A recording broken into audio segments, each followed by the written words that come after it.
The city lights were piercing my eyes. The endless office work, the hollow noise of people, and the same exhausting routine every single day. I just wanted to disappear. I took my old car and decided that tonight, I wouldn't go home. I drove toward the mountains, toward the silence I had been craving. I didn't know that this night would change the trajectory of my life forever. The road was deserted. Tall, dark trees lined both sides like silent watchers, and the sky above was a heavy blanket of black. Suddenly, the clouds roared. The first drop hit my windshield, and within seconds, a torrential downpour began. It was so thick that the road ahead vanished. A strange fear began to settle in my chest. Suddenly, the engine sputtered and died. I tried again and again, turning the key desperately, but it was useless. I was trapped on that lonely road, in the middle of a storm, completely alone. I checked my phone. No signal. There was nothing but the deafening sound of the rain and the frantic beating of my heart. I sat inside the car, trembling, when a faint glow appeared in the distance. Someone was walking toward me, holding a lantern. My heart skipped a beat. Who could be out here at this hour? Would they help me, or was I about to walk into even more trouble? The figure stopped beside my car and knocked on the window. I couldn't see his face clearly through the rain, but his voice, it had a strange, calming depth to it. He said, "You aren't safe here alone.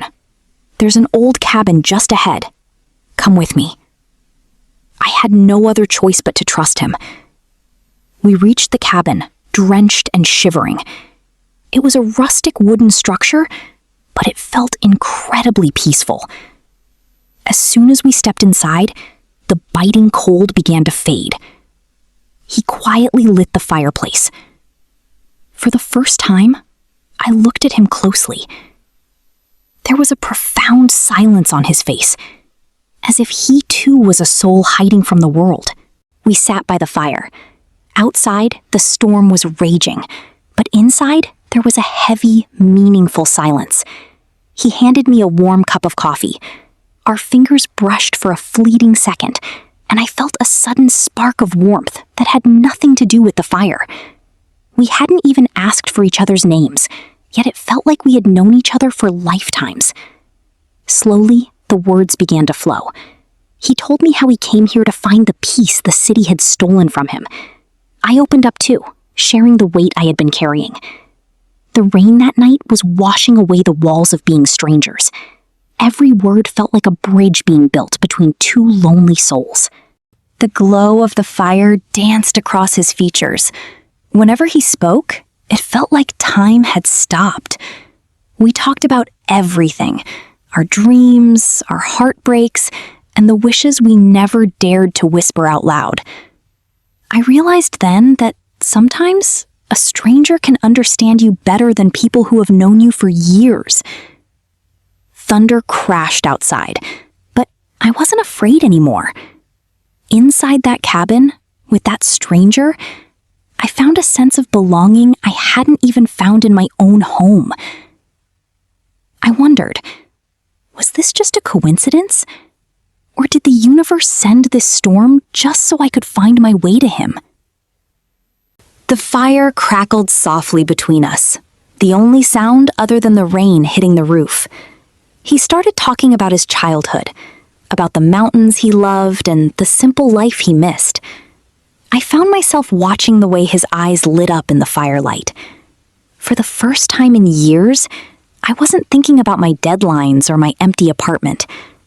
I was just there, in that moment, listening to a voice that felt like home. There were moments when we didn't speak at all, but the silence wasn't awkward. It was comfortable, like a warm blanket. We sat on the floor near the hearth, watching the embers glow. I realized that words aren't always necessary when two hearts are in sync. In that small cabin, the rest of the world felt like a distant memory, a place I wasn't sure I wanted to return to. He reached out to hand me a blanket, and our eyes met. In that gaze, I saw a reflection of my own loneliness. It was a strange, magnetic pull. I felt a flutter in my chest that I hadn't felt in a very long time. It wasn't just the cold making me shiver. It was the realization that this man, whose name I still didn't know, was seeing the real me. I told him about my dream, the cabin in the mountains I always wanted. He smiled, a soft, genuine smile, and said, "Maybe the mountains were calling you tonight." We laughed softly, a sound that seemed to dance with the shadows on the wall. Every story we shared felt like a secret being kept from the rest of the world, a bond forged by the thunder and the rain. He got up to boil more water, his movements slow and graceful. I watched him, wondering how someone could feel so familiar, yet remain such a mystery. When he brought the tea, the steam rose between us, blurring the space. We sat closer now, the heat from the fire and the tea creating a sanctuary that the storm outside couldn't touch. I found myself telling him things I had never told anyone. I spoke about my fears of being alone and the pressure of pretending to be strong. He listened without interrupting, his presence a steady anchor. When I finished, he simply said, "It's okay to be tired of being strong." Those words broke something inside me, and for a moment, I felt a tear slip down my cheek. He didn't pull away. Instead, he reached out and gently wiped the tear with his thumb. His touch was hesitant, as if he was afraid of breaking the magic of the moment. That simple gesture felt more intimate than anything I had ever experienced. The air in the cabin felt thick with an emotion I couldn't quite name yet, but I knew I didn't want it to end. We forgot about the time. We forgot that we were strangers who had met just hours ago on a dark, rainy road. In this small space, we were the only two people left on Earth. He talked about the stars that usually shine over this cabin, and I promised to come back one day to see them. It was a promise made in the dark, but it felt more real than any light. The intensity of the rain began to soften into a gentle pitter-patter. The sky outside was turning a deep, dark blue, signaling that the night was coming to an end. A sense of sadness washed over me.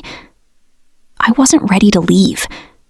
I wasn't ready to go back to being the girl who lived a lonely life in the city. I looked at him, and I could tell he was thinking the same thing. As the first light of dawn started to peek through the wooden cracks of the cabin, the reality of the morning began to settle in. We both knew the car would probably start now, or help would arrive soon. He looked at me, his expression unreadable, and asked, "If the sun comes up, does this night have to end?" My heart stopped. I didn't have an answer, but I knew my soul was already tied to his. The first rays of light were weak, struggling to pierce through the thick mountain mist. The fire had turned into glowing embers, leaving a soft orange hue in the room. We stood by the window, watching the world wake up. The fear I felt last night during the storm was gone, replaced by a much deeper fear. The fear of walking out of that door. I looked at the coffee cup in my hand, now cold, wishing I could freeze time right there. Every second felt like a grain of sand slipping through my fingers. And for the first time, the sunrise felt like an enemy. The sound of a distant engine broke the silence. A recovery truck was making its way up the mountain road. It should have been a relief, but it felt like a heavy weight on my chest. We both stood there, frozen for a moment. He turned to me, his shadow long against the wooden floor. "Your ride is here," he said softly. There was no joy in his voice. We had spent the night sharing our souls, but now the world was coming to claim us back. The bubble we had created was about to burst. We walked out of the cabin together. The air was crisp and smelled of damp earth and pine. The silence between us was different now. It was heavy with all the things we hadn't said. Every step toward my car felt like a step away from a dream. I watched his boots treading on the wet leaves, wondering if I would ever see this path again. I wanted to reach out and hold his hand, to tell him that I wasn't ready to go. The mechanic from the truck was efficient and quick. He poked around under the hood of my car for a few minutes, wiped his hands, and gave me a thumbs up. Just a flooded engine and a loose wire from the jolts. She'll start now, he said, with a smile that felt out of place. I climbed into the driver's seat and turned the key. The engine roared to life instantly. To the mechanic, it was a success. To me, it was the sound of my departure. I looked at the dashboard, feeling like a stranger in my own car. He stood by the car door, his hands tucked into his pockets. The morning light finally hit his face clearly, and I realized he was even more handsome than I had imagined in the firelight. But it was the sadness in his eyes that broke my heart. "Drive safe," he whispered. I wanted to ask for his number, his last name, or even just a reason to stay. But my pride and the sudden rush of reality kept my lips sealed. As I drove away, I couldn't help but look at the rearview mirror. He was standing there, a lone figure against the backdrop of the misty mountains, until the trees finally hid him from my sight. My heart felt hollow. The road ahead was clear, but my vision was blurred. I kept thinking about the cabin, the warmth of the fire, and the way he looked at me when I told him my secrets. I was driving toward my life, but it felt like I was leaving my heart behind, in the middle of nowhere. Returning to the city was like waking up from a vivid, colorful dream into a black and white movie. The noise of the traffic, the ringing of my phone, and the gray buildings felt oppressive. My apartment, which I used to love for its modern design, now felt cold and empty. I sat on my sofa, still wearing the same clothes from that night, and stared at the wall. The scent of the cabin's wood smoke was still clinging to my jacket. The next few days were a blur. I found myself searching for him in every crowd, in every cafe, and on every street corner. I realized how foolish I had been. I didn't even have his name. I tried to convince myself that it was just a momentary connection, a product of the storm and the isolation. But deep down, I knew it was more. My soul was restless. I would start writing an email and stop. A week passed, and the ache only grew. I couldn't focus on work. I couldn't sleep. Every time it rained, I would sit by my window and cry. I realized that I couldn't go back to who I was before that storm. That one night had ruined my satisfaction with a mediocre life.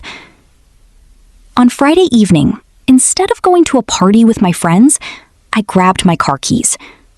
I didn't care if it was crazy. I didn't care if he wasn't there. The drive back to the mountains felt different this time. There was no storm, just a clear sky full of stars.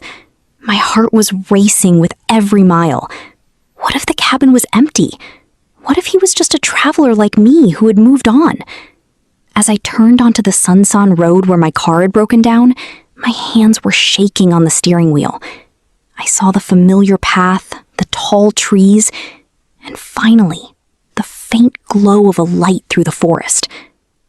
I stepped out of my car, the silence of the woods wrapping around me like an old friend. The cabin stood there, exactly as I remembered, with the soft yellow light spilling from the windows. I walked to the door, my heart hammering against my ribs. Before I could even knock, the door creaked open. He was standing there, looking as if he had been waiting for me this entire time. His eyes met mine, and for a long moment, neither of us said a word. The air between us was electric, filled with the unspoken longing of the past week. "You came back," he whispered, his voice thick with emotion. I managed a small, shaky nod. "I couldn't stay away," I confessed, the honesty of it stripping away my remaining defenses. He stepped aside to let me in, and as I walked past him, the familiar scent of wood smoke and rain hit me again. The cabin felt even warmer than before. He closed the door, shutting out the rest of the world. We weren't just two strangers seeking shelter anymore. We were two people who had found their way back to where they belonged. Unlike the first night, the sky was clear. He led me to the small porch at the back of the cabin. We sat on the wooden bench, looking up at the millions of stars that he had promised to show me. The mountains were silent, silver under the moonlight. "I thought I imagined you," he said softly, looking at the stars. "I thought the storm had just played a trick on my mind." I reached out, my hand trembling slightly, and placed it over his. "I'm real," I whispered, "and I'm here." He turned his hand over, interlacing his fingers with mine. His grip was firm, as if he was afraid I might disappear again. He told me that after I left, the cabin felt like a tomb. He told me how he had stood by the road every evening, hoping to see the headlights of my car. Hearing him admit his longing made my heart swell with a painful kind of joy. I realized that while I was searching for his ghost in the city, he was holding on to my memory in the silence of the peaks. A soft song began to play from an old radio inside the cabin, the melody drifting out into the night air. He stood up and held out his hand. I took it, and he pulled me close. We moved slowly, swaying to the rhythm under the vast open sky. There was no fancy floor, no audience, just the creaking of the wood and the whispering of the wind. My head rested against his shoulder, and I could hear the steady, rhythmic beat of his heart. It was the most perfect dance of my life. In the quiet of the dance, I realized that my dream of a cabin in the mountains wasn't just about the place. It was about the person I was meant to share it with. Everything felt right. The way he held me, the way our breaths synced, the way the mountains seemed to guard our secret. The city, the stress, and the lonely apartment felt like they belonged to a different person. I was finally home, even if this home didn't have a permanent address yet. "I'm Aryan," he finally said into my hair, breaking the beautiful silence. I pulled back slightly to look into his eyes. "And I'm Zoya," I replied. We laughed softly, the sound echoing through the trees. It felt strange to finally have names for the souls that had already connected so deeply.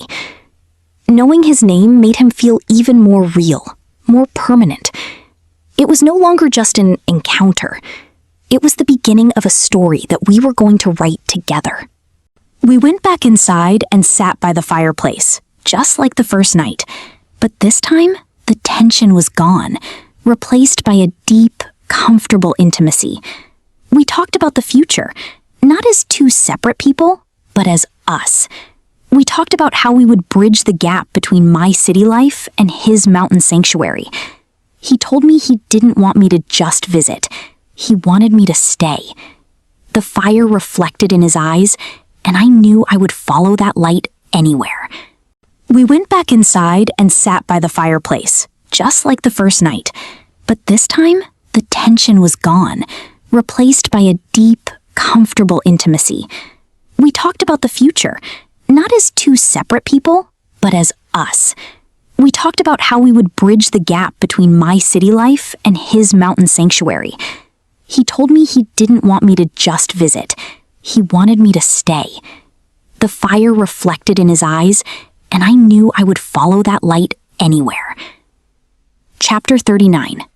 The Promise of Tomorrow. When the sun began to rise on the horizon, it didn't feel like an enemy anymore. The light was golden, promising a new day and a new life. We stood on the porch, watching the peaks turn purple and gold. I looked at the road where I had once driven away in tears, and I smiled. This time, I wasn't leaving. I looked at Aryan, and he was already looking at me. "Ready?" he asked. I squeezed his hand and looked toward the sunrise. "Ready," I whispered. The rainy night was over, but our forever had just begun.